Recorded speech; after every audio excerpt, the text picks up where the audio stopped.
रायपुर से लगभग 15 किलोमीटर की दूरी पर स्थित कैवल्य धाम जैन समाज के तीर्थ स्थलों का एक नायाब नमूना है। कैवल्य धाम मंदिर रायपुर भिलाई रोड पर स्थित कुम्हारी जिला दुर्ग में आता है।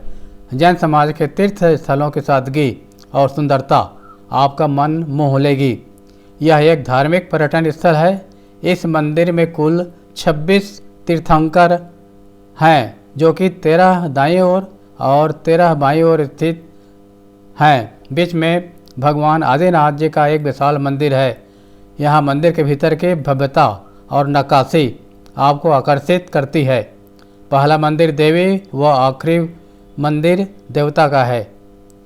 ऊपर की ओर बढ़ते क्रम में व नीचे घटते क्रम में सभी तीर्थंकर के मंदिर की मूर्तियां अद्भुत हैं। ऊपर आदिनाथ मंदिर पहुंचकर यहाँ की भव्यता व आसपास के मनोरम दृश्य देखकर मन आनंदित हो जाता है। पीछे की ओर दादा बाड़ी स्थित है और पास में ही भोजनशाला व धर्मशाला भी बनी है, जहां आप भोजन व आवास ले सकते हैं।